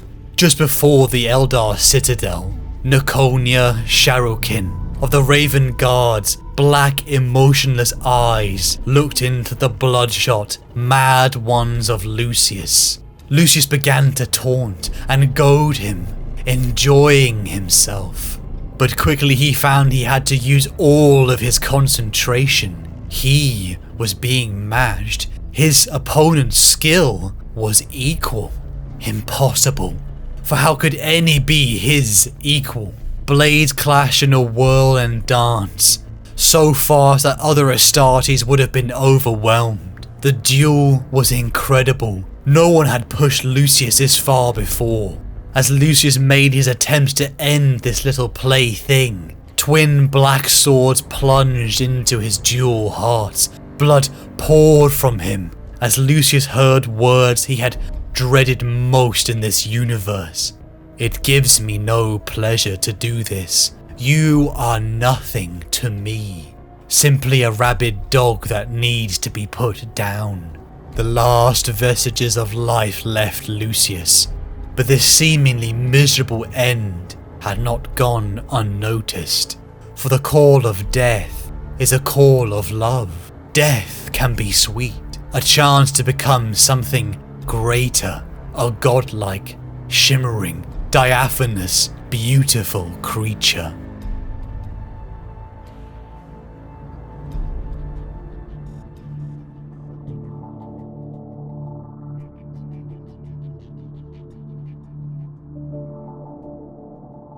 Always, it was just ahead of him, taunting him, drawing him on.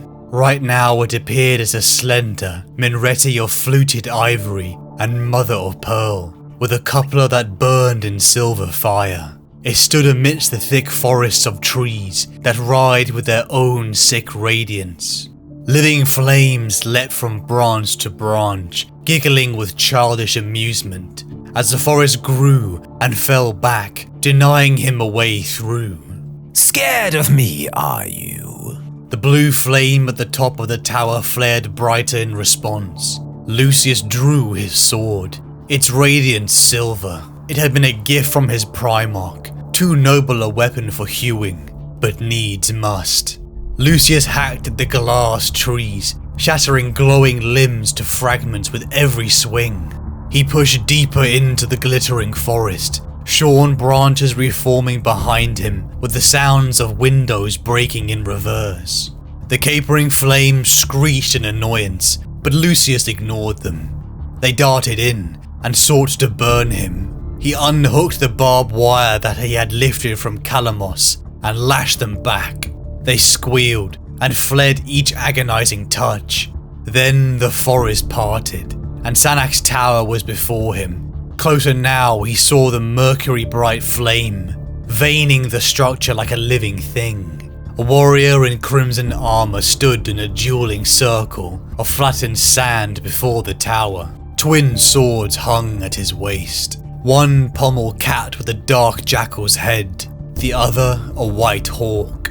Both were hooked Kopesh blades with strange shimmering curves, which gave Lucius a thrill of anticipation.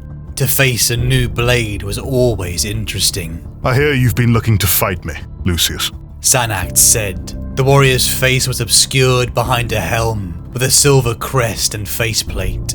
Are you Sanakht? I am Sanakht of the Athenians, yes. I've come to fight you. Is it your wish to die? Lucius laughed. I think I've tried that once already, so I'm not about to try that again. Sanakht removed his helm, revealing a youthful face and close-cropped ash-blonde hair, innocently handsome in a way that Lucius couldn't wait to destroy. Your feelings say different. You want to know why you came back. That is why you sought me out, to find a swordsman as skilled as the Raven, one who revels in the kill. Sanakht said. They tell me you're good. I'm the best of my legion. That's not saying much. Lucius hissed. Lucius put the whip to his belt and entered the dueling circle. Sanakht drew his swords, one crystalline-edged and glittering with witch fire, the other a simple energy blade. Lucius rolled his shoulders and swung his blade to loosen his wrists. He had sparred with his own legion, but had stopped short of killing anyone since Yidris. No such restraint was needed here. He circled Sanakht, studying his movements, assaying his reach and footwork. He was strength and speed, confidence that crossed into arrogance. So like himself it was almost funny. I assure you, I will defeat. Lucius attacked. Before the Thousand Suns warrior finished speaking, all of his strikes were repulsed with casual ease. They broke apart and circled again, studying one another, using obvious cuts and feints to test the other's mettle. You have natural ability, but I have studied every school of blade since the first swords were hacked from the Debruja flint beds of old Earth. Sanakht said. They came together again in a clash of blades. Sanakht was blindingly fast, his two weapons moving in perfect concert. Lucius could fight with two swords, but preferred the focus of a single blade. Sanakt's blades cut high and low, forcing him to work twice as hard to keep them at bay. Your thoughts betray you, Sanakht said. Lucius heard the first traces of amusement in Sanakht's voice. You fight with passion, but I can feel every attack before you make it. Are you actually giving me tips on technique? Sneered Lucius. Sanakht swayed aside from a throat-opening thrust. I'm a scholar of martial knowledge. It is my duty to pass on what I have learned to others, by example. Thanks, but I don't need your help, retorted Lucius. You are manifestly incorrect. Anger touched Lucius, but instead of controlling it, he let it consume him. An angry swordsman made mistakes, but now he needed that anger. He threw himself at his opponent, disregarding any notion of defense, just going for the kill. He wanted to take this arrogant cur apart, to gut him without mercy and without finesse, to give him an ugly death. Sanakht turned the attacks aside with lightning-fast parries and ripostes, but Lucius kept up with unrelenting pressure. He forced him back to the edge of the circle, relishing the confusion he saw in Sanakht's eyes. No longer able to pick out Lucius's emotions from the morass of anger, Sanakht was falling back onto techniques learned by rote and ancient teachers, and that just wasn't good enough.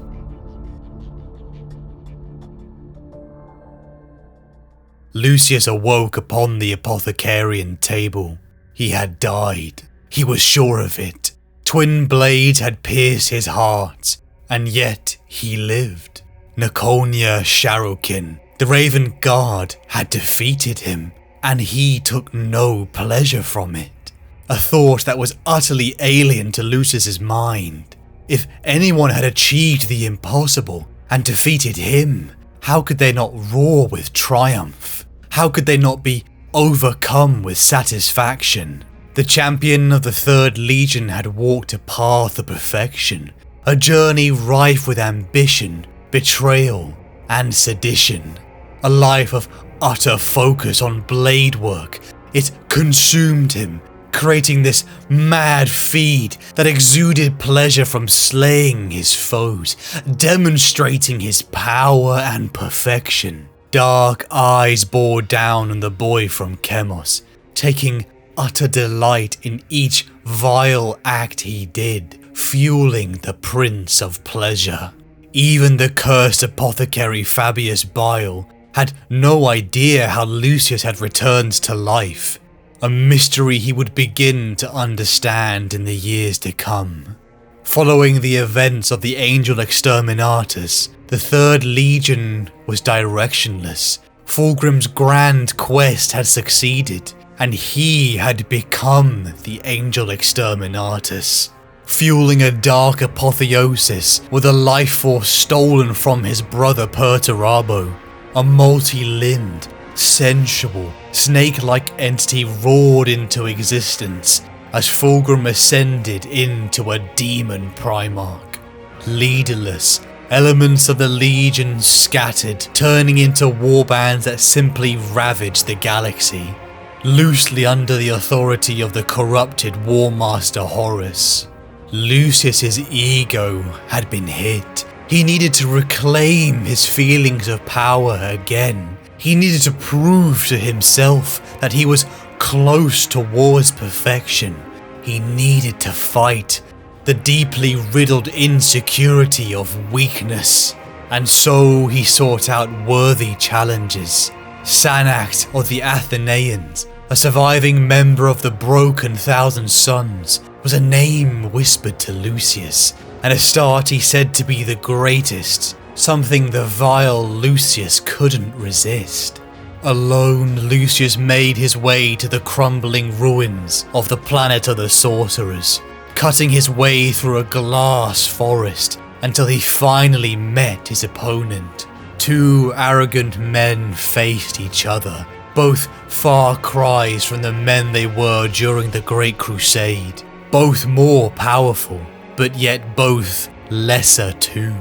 The duel had begun, and the two matched each other with blinding speed. It was the pinnacle of martial contest, as each stroke was utterly perfect, pulling deep from that pit of malice that had always been a part of him. Lucius finally disarmed Sanakht, but before he could claim his prize, the Thousand Son was saved with the intervention of Azek Ahriman, the first captain of the Thousand Sons.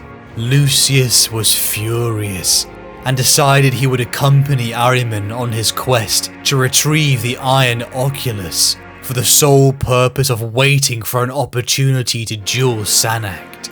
Thousands of bodies fell to Lucius's blade upon the quest. As the group finally made their way to the world of Nike, the Thousand Sons, Lucius, and their Imperial enemies both became trapped within a crystal labyrinth. Within this shimmering labyrinth, Lucius was confronted by the forms of Sanakht, Garviel Loken, and Nakonia Sharokin, ghosts of his one true fear, losing. Drawing the Leia blade, Lucius attacked, defeating them all, overcoming the insecurity of weakness. But at the moment of triumph, the moment where he would release the burdens to his perfection, he saw it.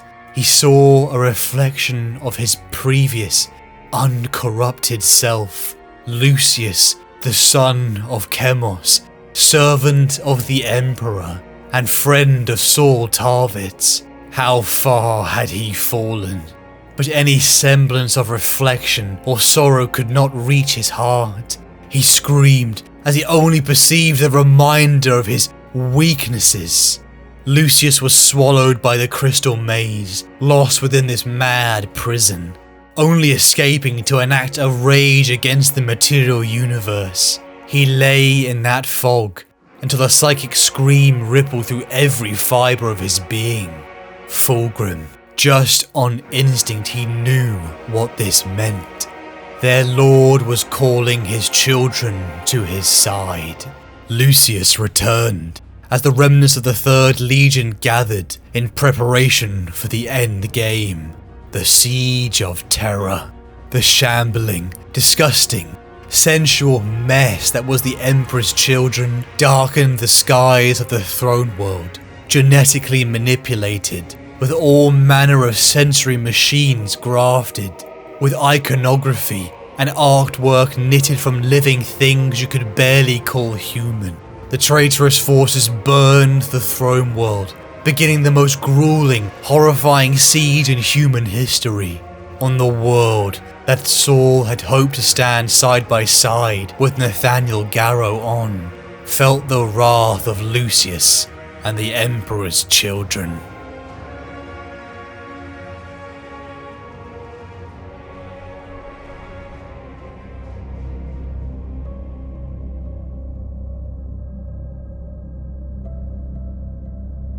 Mere killing should never be enough.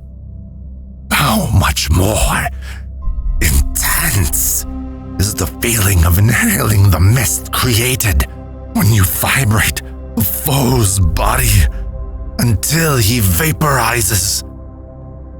How much more completely have you explored all a person can offer you than when you breathe them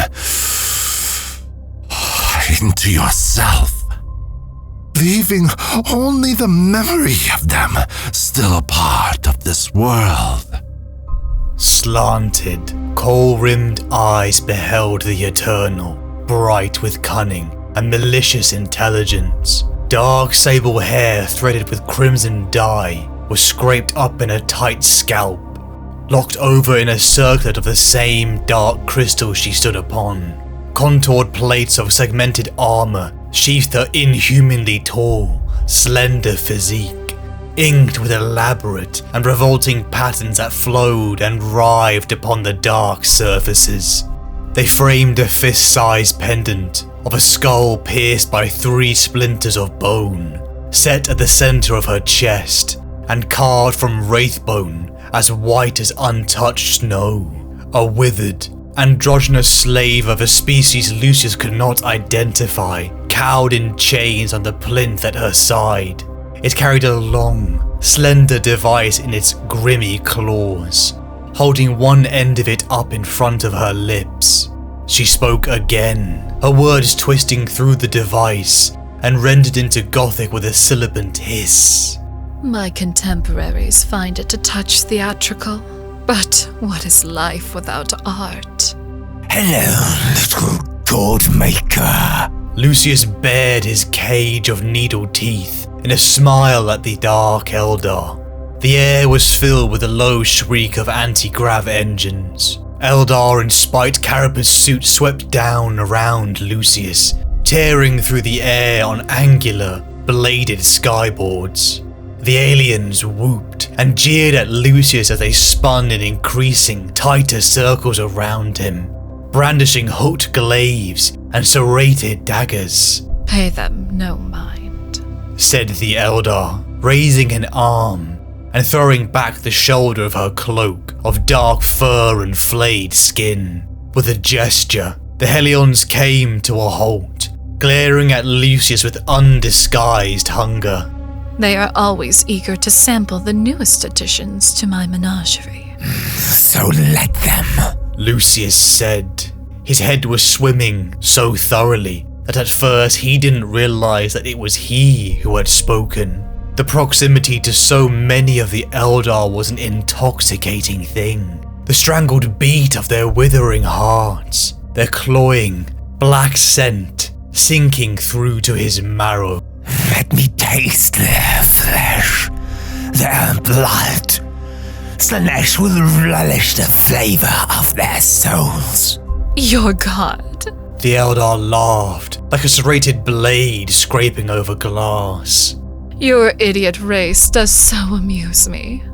The things it bends the knee to in worship. I would not go so far as to call myself devoted, said Lucius, still bearing his predatory grin. But one needs no faith to see how the youngest god's love for you transcends all the others. The ones who ushered forth his birth. I have received gifts from him. And what sort of monster would I be if I did not unite your souls with him in thanks? The Collaborator mistress considered his words for a moment. Ah, yes. Gifts. Tell me, the one of your race I barter with, trading flesh for secrets, the Man-Flayer. He has told me of you. The one your rabble calls eternal. He tells me of your gifts. He says you live, despite tasting the embrace of oblivion time after time.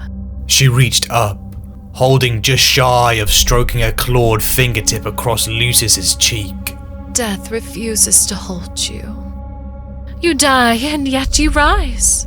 And on, I exchanged many secrets to acquire you. I wish to learn how. Cut me loose, said Lucius, leaning forward until the tendrils bit deep into his armor. Feed me that little wretch of yours, and I will tell you in privacy. The Eldar smirked. Withdrawing her hand, she ran her fingers across the skull of her slave, carving gashes into its flesh with the crystal claws that tipped her gloves. It is a miserable thing, is it not? That is so, but it is not wholly useless to me. She gestured at the device the wretch held. Lucius ran his tongue over his fangs. When you speak like that, the way your face moves, I can't help myself but think of how I'll shudder when I eat your eyes. He tilted his head. If you want, I'll eat them one at a time. Would you like that? Would you like to watch me? If the words had any impact upon the Eldar, she gave no outward sign. She remained unfazed, her stare still half-lidded in arrogant contempt. Your race has always been infantile, in a clumsy, belligerent, and repellent way. I often forget how recently it was that you first crawled out from the primordial ooze of your first world. If you wish to show me rather than tell, it is of no consequence, she said, as she rested a claw tip between Lucius's eyes. The answers I seek are within you somewhere. She sank her nail into Lucius's face, drawing a trickle of dark blood to spill over the claw and patter onto her boots. Lucius gasped with the transcendence of her touch as the tendrils fastened around his body began to loosen. The Eldar mistress grinned as she withdrew her hand, and Lucius dropped away into the dark. I am Thindrak, Archon of the Cabal of the Last Hatred, and I shall enjoy learning just how much of you I will have to cut out to find them.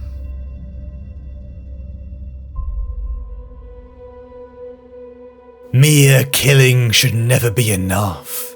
How much more intense is the feeling of inhaling the mist created when you vibrate a foe's body until he vaporizes? How much more completely have you explored all of a person can offer you than when you breathe them into yourself, leaving only the memory of them still a part of this world? The traitors lost. The War Master Horus had been slain. The Emperor of Mankind was crippled, interned upon the Golden Throne as a carrion lord. Lucius, Fulgrim, and the shambling horde that was the Emperor's children ravaged the Imperium as they fled to the massive warp rift, the Eye of Terror. The slightly mad, endorphined high, grievously scarred Lucius had nothing left to him but indulgence. The Scarlet Blade, a gladiatorial contest held by the Emperor's children, became a divine place for Lucius. Endless contest, endless slaughter, as all manner of opponents, willing and unwilling, were broken down in utter cruelty. The victories, the perfect skill, the admiration of the crowd, it felt incredible. A scale so far tipped towards arrogance, his insecurities were washed away.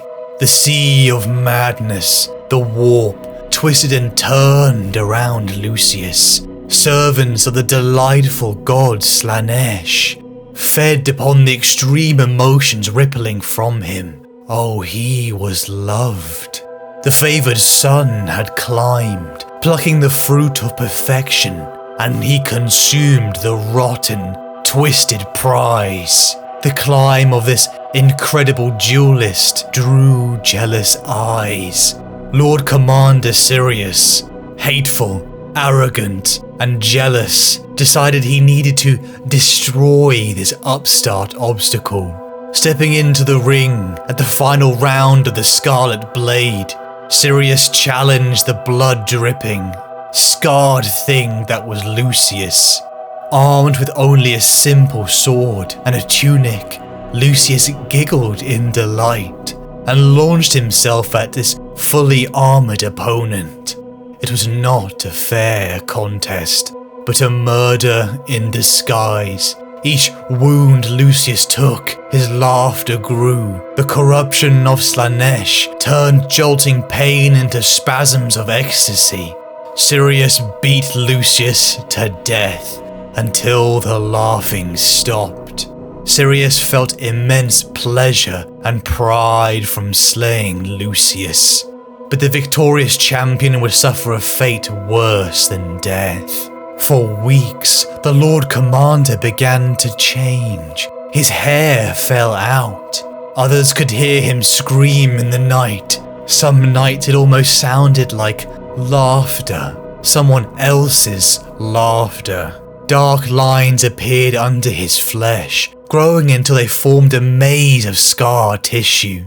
His armor began to shift. The look of flayed faces rippled across its surfaces. After weeks, like a snake shedding its skin, Lucius was reborn, the champion of Slaanesh, his existence eternal. A face of roped scars, a tongue like a viper, elongated teeth, hoofed feet, each nerve sensitive to a level where pleasure and pain blurred. Lucius felt incredible. He was more powerful than ever. He was purged of any weakness, such as sympathy, kindness, friendship, and his humanity. More predator than man. His thoughts focus on his next pleasurable experience. Selfishness personified. To stand before Lucius, your spine would tingle. The hair on the back of your neck would stand up, as the monster before you would leave you begging for the mercy of death. The champion of Slaanesh gathered forces loyal to him, the cohors Nasike, warriors in dedication to the Prince of Pleasure. In search of worthy foes, countless number of champions of the Imperium and Xenos fell to his blade. Lucius had now developed no regard for his own life, in fact, even taking extreme pleasure in it. As for the impossible happened. When the champion of Slaanesh fell, his opponent, rife with pride, would begin to change. The roped, scarred flesh of Lucius each time would emerge from underneath, shedding his opponent. From humans, Eldar, and even growing like a tumor inside the living metal of Necrons. All faces that emerged in screaming horror across his armor. He carried all their souls with him. After a near endless cycle, a stretch of time impossible to measure within the eye of terror, Lucius was captured, sold as a gift to a Dark Eldar Archon by one of his own, Fabius Bile. The venomous monster delighted in his captor's questioning. The smell of those favoured by she who thirsts made his skin throb. The corruption of the Dark Prince lives in every fibre of his being. Like a toy, Lucius was dropped into the pits of the vilest, most gruesome place in the material universe, the Dark City of Commorragh. Dark Eldar bodies piled up in a display of combat so fast, so utterly cruel and perfect, it made his patron god smile. Lucius enacted an uprising. With a layer blade in hand, he slaughtered his way free, uniting his cohorts Nasike with other corrupted Astartes prisoners, forging a new, devastating, disgusting force, the Faultless. A battle cry and a world view he would take to the material universe, for more slaughter was his to claim. eternal. The universe will suffer this arrogant, cruel, hateful monster. For each champion who feels pride in his defeat becomes the monster. And the only way to end the cycle, the only way to defeat him, devoid of pride, is someone who loves him. And the only man who ever loved him, as a brother would, died in the fires of Istvaan. Pity the monster who lives in this universe without love.